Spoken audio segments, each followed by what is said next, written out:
Last year, I spent 6 months participating in what I was told was a psychological experiment. I found an ad in my local paper looking for imaginative people looking to make good money.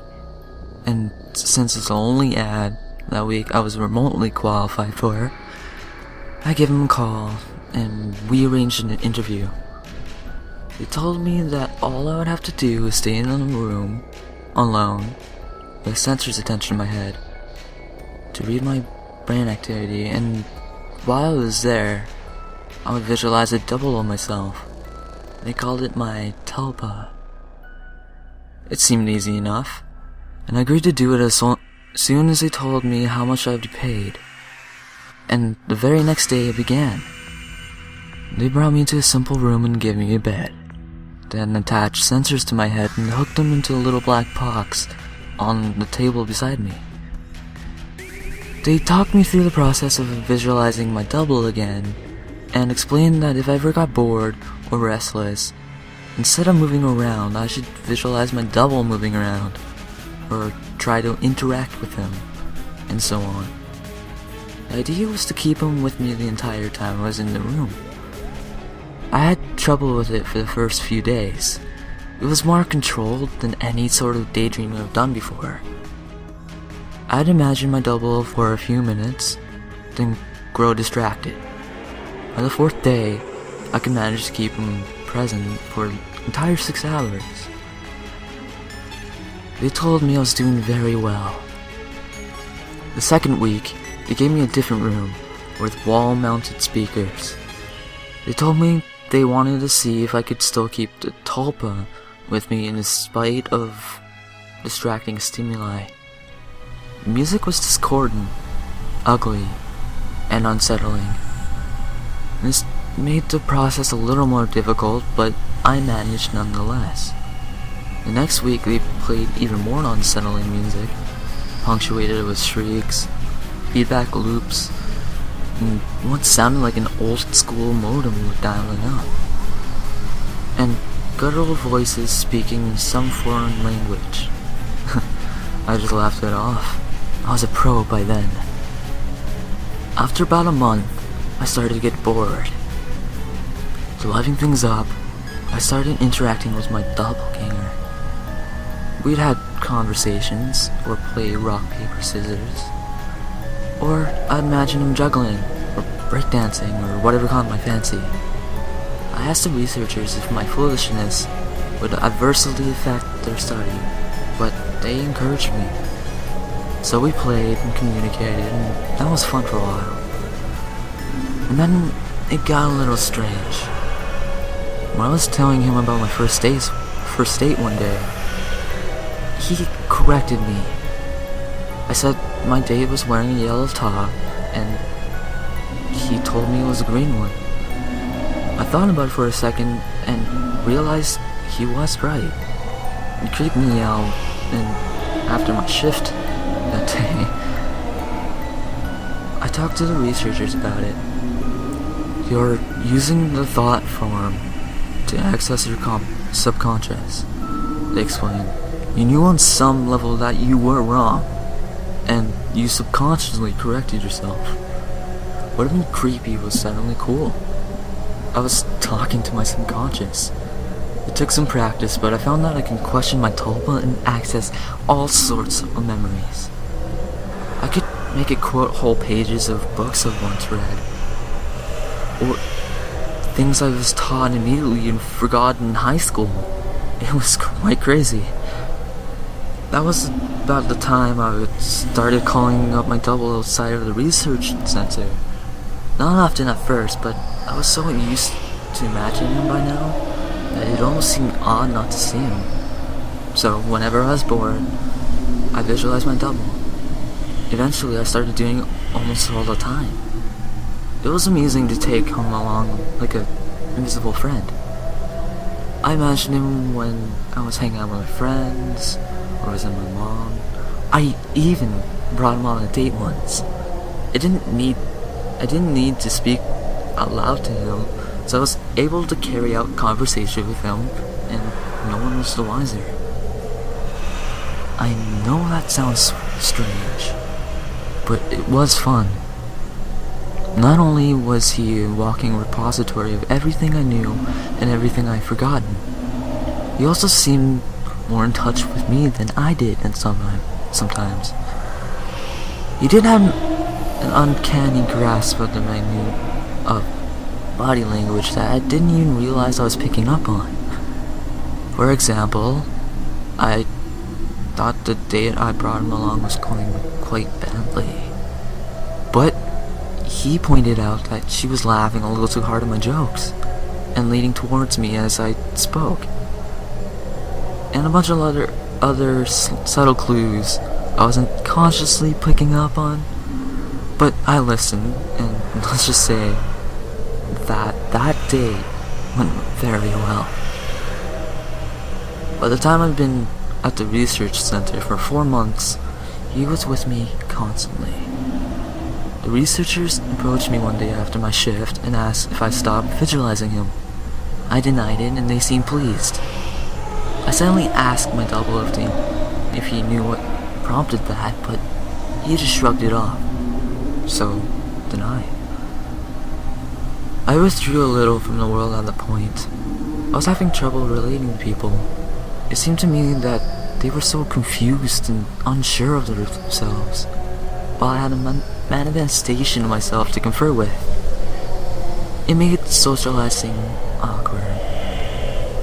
No one else seemed aware of the reactions or reasons behind it. Why some things made them mad and other things made them laugh. They didn't know what moved them, but I did. Or at least, I can ask myself and get an answer. A friend confronted me one evening and pounded on my door until I answered it, and came in fuming, swearing up a storm. You haven't answered me when I called you in fucking weeks, He yelled. Dick. What's your fucking problem? I was about to apologize to him, but probably would have offered to hit the bars with him that night, but my Tulpa grew suddenly furious. Hit him, it said, and before I knew what I was doing, I had. I heard his nose break. He fell to the floor and came out swinging, and we beat each other up and down my apartment. I was more fierce than I had ever been, and I was not merciful. I knocked him down to the ground and gave him 2 savage kicks to the ribs. And that's when he fled, hunched over, sobbing. The police were by a few minutes later, but I told him that he'd been the instigator, and since he wasn't around to refute me, they let me off with a warning. My Tulpa was grinning the entire time. We spent the night crowing about my victory and sneering at how badly I beat my friend. It wasn't until morning when I was checking out my black eye and cut lip in the mirror. Then I remembered what really set me off that night.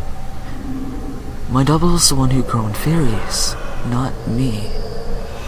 I've been feeling guilty and a little ashamed, but he goaded me into a vicious fight with a concerned friend.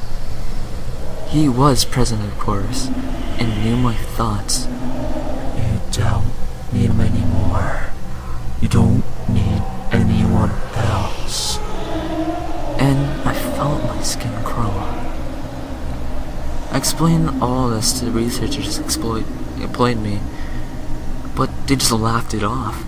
You can't be scared of something that you're imagining, one told me. My double stood beside him and nodded his head and smirked at me. I tried to take the words to heart, but over the next few days I found myself growing more and more anxious around my Tulpa, and it seemed like he was changing. He looked taller and more menacing. His eyes twinkled with mischief, and I saw malice in his constant smile. No job was worth losing my mind over, I decided. If he was out of control, I'd put him down. I was so used to putting him up in my mind and visualizing him with... It was just an automatic process. So I was just trying my damnedest not to visualizing him. It took a few days, but it started to work somewhat. I could get rid of him a few hours for a time, but every time he came back, he seemed worse. His skin seemed ashen, his teeth more pointed. He hissed and gibbered and threatened and swore. The discordant music I've been listening to for months seemed to accompany him everywhere. Even when I was at home, I'd relax and slip up, no longer concentrating on not seeing him, and there he'd be. And that howling noise with him. I was still visiting the research center and spending my 6 hours there. I needed money, and I thought they weren't aware of that I was not actively visualizing my Tulpa. I was very wrong. After one shift one day, about 5 months in, 2 impressively large men grabbed me and restrained me, and someone in a lab coat jabbed me with a hypodermic needle into me. I woke up in my stupor back in the room, strapped in the bed, music blaring, with my doppelganger standing over me cackling. He hardly looked human anymore. His features twisted, his eyes were sunken in their sockets and filmed over like corpses.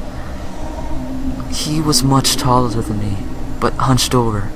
His hands were twitching, twisted, and his fingernails are like talons. He was, in short, fucking terrifying. I tried to will him away, but I just couldn't seem to concentrate. He giggled and tapped the IV in my arm. I thrashed my restraints as best as I could, but couldn't hardly move at all. They're pumping me with full of the good shit, I think. How's the mind? All fuzzy? He leaned in closer and closer as he spoke. I gagged. His breath smelled like spoiled meat. I tried to focus, but I couldn't banish him. The next few weeks weren't terrible. Every so often, someone came in with a doctor's coat and inject me with something or force feed me with a pill. They kept me dizzy and unfocused, and sometimes it left me hallucinating or delusional. My thought form was still present, constantly mocking me. He interacted or perhaps caused my delusions. I hallucinated that my mother was there, scolding me, and then he cut her throat, and her blood showered me. It was so real. It was so real that I couldn't take it. The doctors never spoke to me. I begged at times, screamed, hurled invectives, demanded answers. They never spoke to me. They never... I think they may have talked to my Tulpa, my personal monster. I'm not sure. I was so doped and confused that it may have just been more of delusion, but I remember talking, or hearing them talking with him. I grew convinced that he was real when I was a thought form. He encouraged that line of thought sometimes, mocked me at the others, and terrified me. Another thing I was prey was intuition. He could touch me. More than that, he could hurt me. He'd poke and prod at me if he felt I wasn't paying enough attention to him. Another time, he slashed my forearm with one of his talons. I still have a scar. Most days I convinced myself that I injured myself, and just hallucinated that he was responsible. Most days. Then, one day, he was telling me a story about how he's going to gut everyone I loved. Starting with my sister. queerless look crossed his face and reached out and touched my head, like my mother used to when I was feverish. He stayed still for a very long time and then smiled. All thoughts are creative. He told me. Then he walked out the door. 3 hours later, I was given an injection and passed out. I awoke unrestrained, shaking. I make my way to the door and found it unlocked. I walked out into the empty hallway and then ran. I stumbled more than once, but made it down the stairs and into the lot behind the building. There, I collapsed, weeping like a child. I knew I had to keep moving, but I couldn't manage it. I did get home eventually, but I don't remember how. I locked the door and shoved a dresser against it, took a long shower, and slept a day and a half. Nobody came for me that night. Nobody came for me the next day, or the one after that. It was... It was over. I spent a week locked in that room, and it felt like a century. I was drawn so much of my life beforehand that nobody even knew I was missing. The police didn't find anything. The research center was empty and they searched it. The paper trail fell apart. The names I gave them were just aliases. And even the money I received was apparently untraceable. I recovered as much as one can. I don't leave the house much, and I have panic attacks when I do. I cry a lot. I don't sleep much, and my nightmares are terrible. It's over, I tell myself. I survived. I used the concentration those bastards taught me to convince myself. It works sometimes, but definitely not today. 3 days ago, I got a call from my mother. There's been a tragedy. My sister's the latest victim in a spree of killings. The police say the perpetrator mugs his victims and guts him. The funeral was this afternoon. It was a lovely service, and as a funeral can be, I suppose. I was a little distracted though. All I could hear was music coming from somewhere distant. Discordant, unsettling stuff. It sounds like feedback and shrieking and a modem dialing up. I hear it still. A little louder now.